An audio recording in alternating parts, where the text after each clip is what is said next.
He stares at his own reflection. But the man in the mirror does not look back. The softness in his eyes? Gone. The warmth in his voice? Hollowed. And the silence in the room? It's not peaceful. It's dangerous. He was not always like this. He used to be kind, emotionally present, patient to a fault. The kind of man who listened before he spoke, who asked instead of demanded, who gave even when he was running empty. But over time, something changed. Not in a loud way, not in some dramatic betrayal, but in tiny, forgettable moments. Moments where his words were dismissed, his concerns laughed off, his calm voice treated like background noise. At first, he repeated himself. Then, he rephrased. Then, he went quiet. She did not yell. She did not hit. She just responded to everything, except who he truly was. And that's when it started. The extinction of expression. The behavioral laboratory of the modern relationship, where the man is the subject and emotional indifference is the experiment.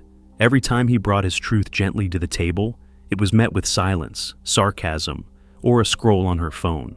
Every moment he tried to be emotionally available, he was met with emotional absence. And the brain, his brain, does not tolerate emptiness for long, so it adapted, not all at once, but in fragments, a colder tone, a sharper word, a longer stare, until one day he stopped asking to be heard and made himself impossible to ignore. He raised his voice, not because he wanted to, but because nothing else worked. And when she finally responded, when she finally looked up and acknowledged his pain, that was the moment she unknowingly completed the process. She did not destroy him.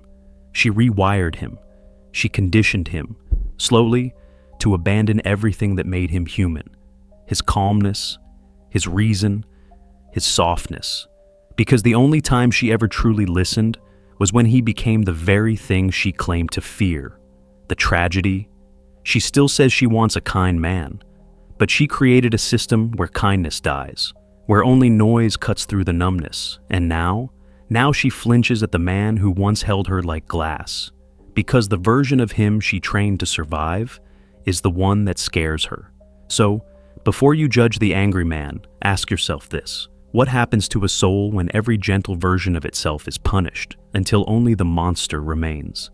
What if I told you she did not destroy him? She made him louder, and then blamed him for raising his voice. Before he was too angry, he was too kind, the kind of man who walked on emotional eggshells, not out of fear, but out of love. The man who listened to understand, not just to reply, who gave people the benefit of the doubt, even when they gave him none. He believed in calm conversations, in second chances, in emotional restraint as a form of strength. He was raised to believe that if he just stayed gentle, if he just stayed good, then love would echo back that same goodness. But he never realized he was walking into a war where gentleness is a disadvantage, not a war of fists, a war of erosion. Because when a man like that enters a relationship with someone who does not value quiet strength, his virtues are not seen. They are invisible. His calmness mistaken for weakness. His patience interpreted as emotional passivity. His empathy taken for granted. And what he does not know is that he's being watched, not consciously, but psychologically. Every interaction becomes a silent experiment, a test of how much will he tolerate. She interrupts him in front of friends. He smiles and changes the subject. She dismisses his ideas mid-sentence. He lets it go, thinking it's not worth it. She makes decisions that affect him. Without even asking, he internalizes the discomfort, convincing himself it's not a big deal. And every time he says nothing, every time he chooses peace over friction, he thinks he's doing the right thing. But underneath the silence, he's being trained. Every ignored boundary, every brushed-off concern becomes a micro-wound. Not sharp enough to scream, but deep enough to scar. Because the man who tries hardest to stay calm is often the one who's most emotionally invisible. He does not throw tantrums. He does not demand attention. He just hopes, quietly, that his quiet presence will be appreciated. But in a world wired to respond to volume, chaos, and crisis, his respectful communication is background noise. And so, Without either of them realizing it, he enters a silent war, where his enemy is not her, but the growing realization that he does not matter unless he breaks character. He keeps showing up as the good man, but the universe keeps rewarding him like a forgettable one. And here lies the psychological trap. The very traits that once made him admirable are now the same traits getting him dismissed. Not because she's cruel, not because she's evil, but because she's tuned to respond to fire, not warmth. And the longer he stays quiet, the more that fire starts to burn inside him instead. So ask yourself, how long can a man whisper into the void before he begins to wonder if he still exists at all? It does not happen in a single moment. There's no explosion, no betrayal, no breaking of glass. Just silence. A silence that repeats itself again and again and again.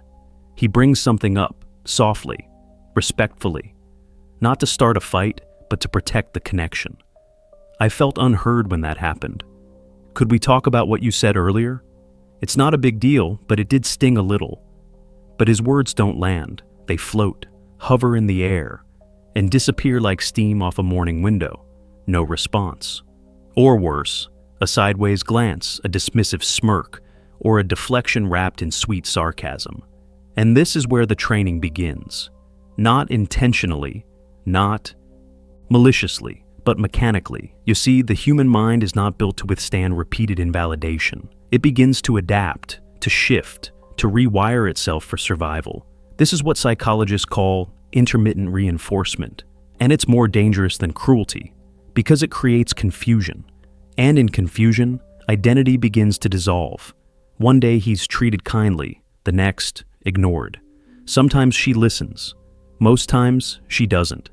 And this unpredictability doesn't teach him to walk away. It teaches him to walk on eggshells. Because deep down, he's not chasing love anymore. He's chasing approval. Like a lab rat in an emotional experiment, he pulls the lever again and again. Not because it works, but because sometimes, maybe, it does. This is respect-starved conditioning, where a man is trained to believe that his calm voice holds no value unless it escalates. It's a man speaking into a void, until the void shapes him, until his sentences get shorter, until his tone gets flatter, until his eyes forget how to hope, because every time his gentleness is ignored, a layer of his identity falls away. She doesn't notice it happening. He doesn't either, but the space between them changes. She doesn't realize she's responding more when he raises his voice, when he cuts his sentence midway with frustration, when his eyes no longer plead, they pierce. But the mind does, and it keeps score. It logs every time his warmth failed, every time softness brought him pain, and it begins replacing the man he was with the man she unknowingly trained him to become. This isn't emotional evolution. This is character erosion. He doesn't wake up one morning angry. He wakes up tired of being calm in a world that rewards chaos, tired of being ignored by someone who claims to love him, tired of living in a relationship that only respects his rupture, never his reason. And so he fades, not in volume, but in soul. What's left is not a partner, not a villain, not even a man in the full sense. What's left is a shadow, a version of himself still standing, but no longer believing in the man he used to be. A version that only shows emotion when pushed, only raises his voice when cornered, only feels seen when he becomes something he never chose to be. So the next time you see a man who's gone cold, don't ask what snapped in him. Ask what was silenced so many times that his warmth simply stopped coming back. Because sometimes monsters aren't created through violence. They're shaped through the gentle extinction of who they were. He did not want to change. He resisted it, longer than anyone knew. He tried everything, humor, hoping laughter would open her ears, timing, waiting for the right moment that never arrived, empathy, thinking if he understood her enough, she'd understand him back, rewording, softening, delaying. He twisted himself into every possible version of polite discomfort, just to make sure he didn't come off as too much. And still, nothing. No shift, no recognition, no response. She didn't hear him. Not really, because calm didn't register, softness didn't cut through, but the nervous system doesn't wait forever. Eventually, it adapts, not to what you value, but to what works. And somewhere in that long stretch of neglect, his brain made a calculation. A primal, unconscious equation burned into evolution. Anger equals response, not respect, not love, just reaction. And that was enough. It started slowly, not with shouting, but with tension in his jaw when she rolled her eyes. Not with violence, but with clipped answers and dead air in place of affection. He was becoming reactive, because nothing else produced results. Welcome to the anger algorithm, a tragic psychological process where a man's calm communication is replaced by escalating intensity. Not because he wants to escalate, but because escalation is the only language that earns attention. It goes like this: calm request, ignored; soft reminder, dismissed; firm boundary, mocked; frustration, met with attitude; outburst, suddenly. She listens. And that's the trap, because the moment she finally responds, the moment she acknowledges his pain, even with confusion or discomfort, is the moment the loop closes. He doesn't feel better, but he feels heard. And after months of emotional starvation, being heard feels like a feast. It only takes one moment like this to rewire the entire way he sees communication. Now, his nervous system doesn't trust gentleness. It associates it with being ignored. It doesn't trust patience. It links it to powerlessness. He knows this isn't who he is. He feels it deeply. That quiet war begins to rage inside him. This isn't me. I'm not like this. But it's the only way she hears me. And that war starts to bleed into everything: his tone, his eyes, his posture, his identity. Because once a man's nervous system is trained to associate anger with validation, you're not just changing his emotions, you're rewriting his character. The tragedy is, he's not proud of this new language. He hates the way it feels. He hears himself when he raises his voice, and he flinches inside. But it worked. That's all his nervous system needed to remember. So now, the anger keeps coming back, not because he wants it, but because it gets results. She taught him that, not with words, but with silence. And now, she's finally listening, but only to the version of him that he never wanted to become. So ask yourself, what happens to a man when the only time he's heard is when he breaks the very code he built his life on? Because once anger becomes the bridge, you can't cross it without burning. He never wanted this version of himself to exist, but now it lives inside him. Because the kindness that once defined him, it doesn't work anymore. The soft voice, the open heart, the thoughtful tone, they became invisible. Only his anger commands attention. Only his fire cuts through the fog. And even though he hates the heat, he's come to rely on it. It gets results. It makes her stop scrolling. It makes her eyes lock onto his with real urgency. It forces her to see him. But each time he raises his voice, a part of him dies. A sliver of the man he used to be falls away. At night, when the room is quiet and the war has paused, he looks in the mirror and doesn't recognize the man staring back. His eyes are colder, his shoulders heavier, his jaw is always clenched now, even in sleep. And in that reflection, he sees someone he never gave permission to exist. This is the transformation no one talks about. Not a man turning evil, but a man turning unrecognizable. A man who used to flinch at raised voices, now using them. A man who once swore he'd never make someone afraid, now watches her flinch when he stands too fast. He's become everything he once judged, everything he thought he'd never become. And the worst part? He remembers how it started. He remembers the patience, the warmth, the emotional availability. All of it met with apathy. All of it wasted. Now that version of him feels like a myth, a dream he can no longer access. He was trained out of who he was, conditioned away from compassion, pulled, one ignored plea at a time, into a role he never auditioned for. The shame sits deep, not the kind you confess, the kind you bury. Because how do you tell someone you hate the way you sound when you argue? But it's the only thing that makes them hear you. How do you explain that your tone scares even you? But their silence scares you more? This is where the monster takes root. Not as rage, but as resentment. Not toward her, but toward the version of himself that couldn't make her care. The memory of who he was becomes painful. So he stops remembering. He adapts. He performs. He becomes what works, not what's right. And now, every calm word feels fake.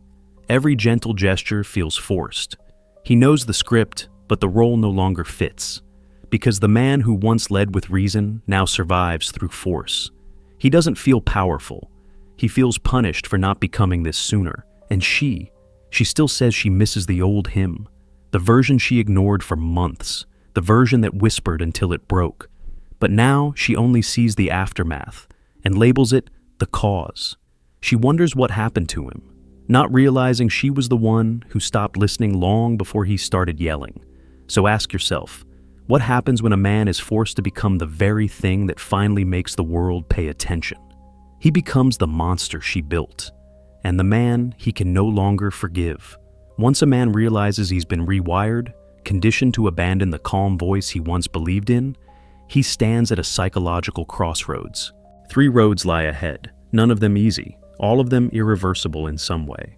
And which path he chooses will define not only the fate of his relationship, but the trajectory of his character. He gives in. Fully, he embraces the anger, not as a tool, but as an identity. The emotional outbursts, once rare and painful, become his baseline. He no longer explains. He demands. He no longer asks to be seen. He forces visibility. What started as desperation becomes domination. And over time, the beast no longer remembers he was ever soft. This is what Jung called shadow possession. When the darker, repressed part of the psyche consumes the conscious self, he becomes intimidating, cold, emotionally weaponized. And, tragically, it works. She fears him, respects him, stays in line, but only because she no longer sees a man. She sees a monster she helped awaken. The cost? He loses the man he once admired in the mirror. The second path is quieter, but just as destructive. This man recoils from conflict entirely, not because he's weak, but because he's exhausted. He shuts down. Emotionally, spiritually, psychologically, he stops bringing things up, stops asking to be heard, stops trying altogether. He becomes a ghost in his own relationship, present in body, absent in soul. Jung would describe this as anima withdrawal, the repression of emotional vitality, creativity, and warmth. His inner feminine energy, empathy, connection, softness, is exiled. On the surface, everything looks peaceful, but beneath the calm is rot. Unspoken resentment, buried disappointment, a slow leak of self-worth. The cost? He loses his voice and teaches himself that his needs don't matter. And then there's the rarest path.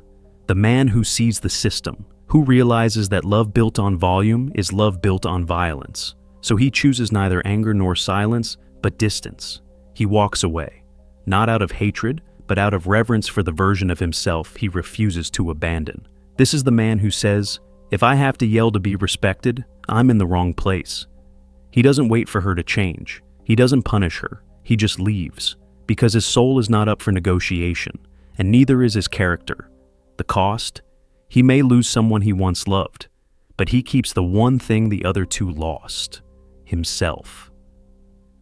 So now the question becomes, which version of the man survives? The one who adapts to be heard, or the one who refuses to become unrecognizable?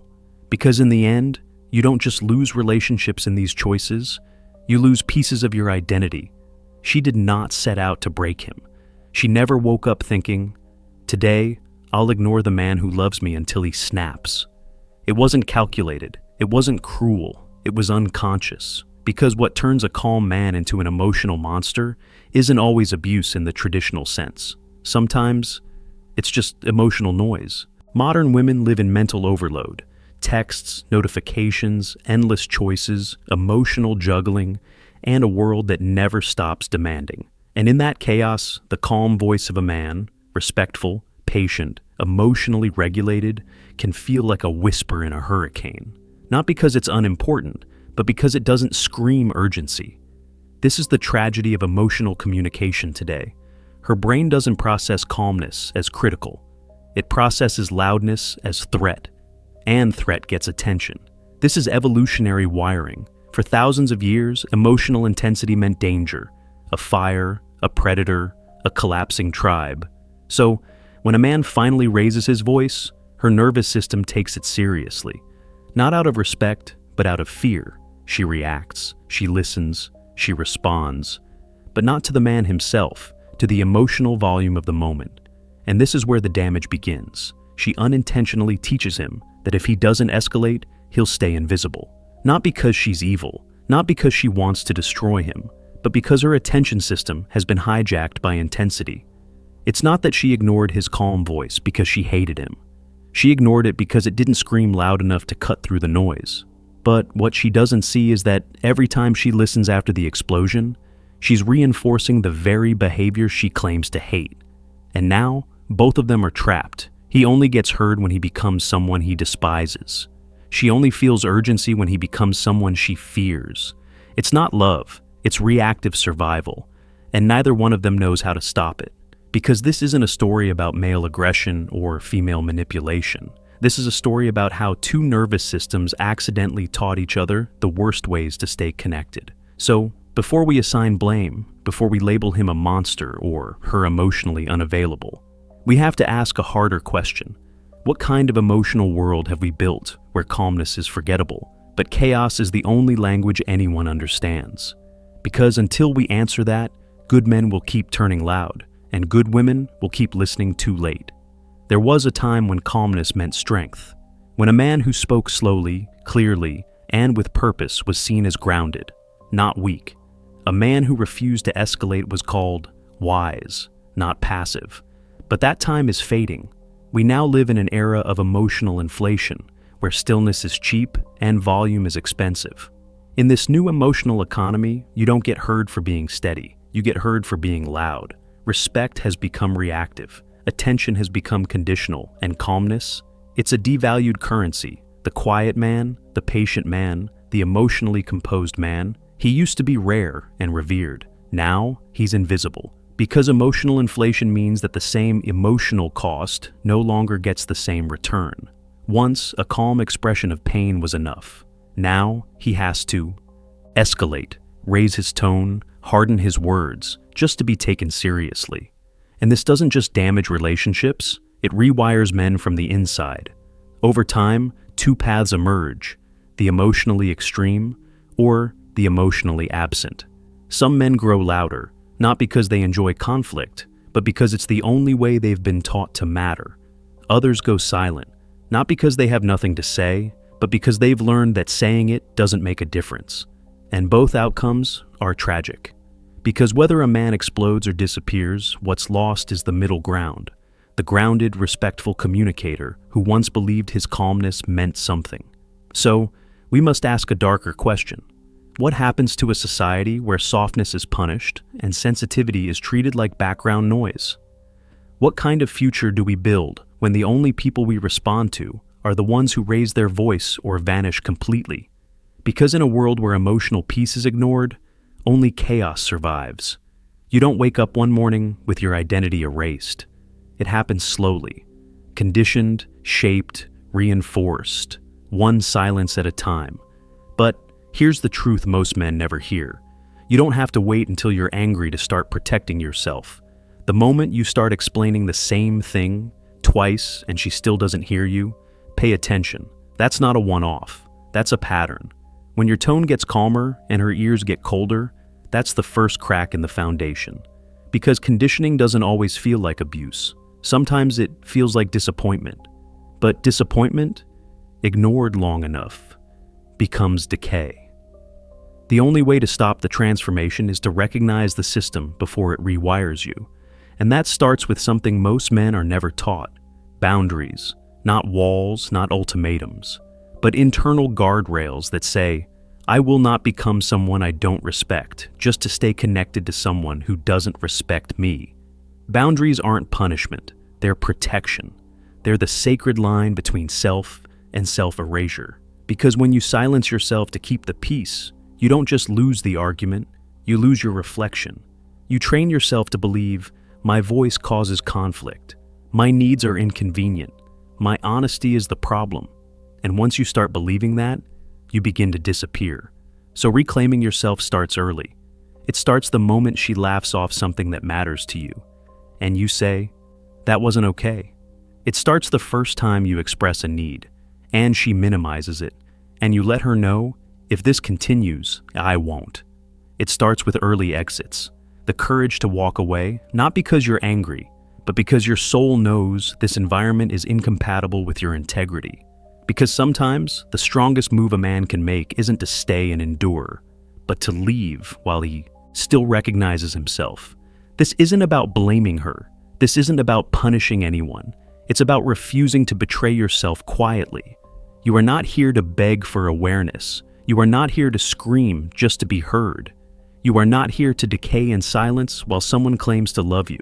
Your values are not up for negotiation. Your calm voice is not weakness. Your patience is not passivity. Your emotional clarity is not disposable. But if you don't protect it, the world will train you to abandon it and applaud you when you do. So break the spell early. Choose discomfort over destruction. Choose solitude over soul betrayal. Choose the version of you that still believes gentleness is strength and knows how to protect it. Because once you're broken down into someone who needs to yell to matter, you've already lost the most important battle, the one within. There comes a moment in every man's life when the mirror becomes a battlefield, not between who he is and who he wants to be, but between who he's become and who he never meant to become. Because by now, you know the truth. You didn't just snap. You were shaped, trained, conditioned. They didn't do it with cruelty. They did it with silence, with indifference, with the kind of neglect that doesn't leave bruises, but leaves you emotionally disfigured. You were once the man who spoke gently, who led with patience, who asked, not demanded. But every time your calmness was ignored and your rage was rewarded, you were taught to abandon him. And now, here you are, harder, colder, quieter, or louder, but never quite at peace. So now you face the choice no one sees but you. Will you continue to be the man they trained, or fight your way back to the man you once were? Because becoming a monster was never your plan. But staying one, that's a choice only you can make. You don't owe anyone your self-destruction, not in the name of love, not in the name of connection, and definitely not in the name of keeping the peace. You owe yourself a return to the voice you once trusted, to the calm that once centered you, to the version of you that wasn't perfect, but was whole. They turned you into this, but only you can choose to stay that way. And maybe that's the real test of strength, not how loud you can be to get heard, but how fiercely you protect the parts of you that were never meant to be lost. If this spoke to your silent war, share it. Because somewhere out there, another good man is just now starting to go quiet. And he needs to hear this before his voice becomes a weapon instead of a way back to himself.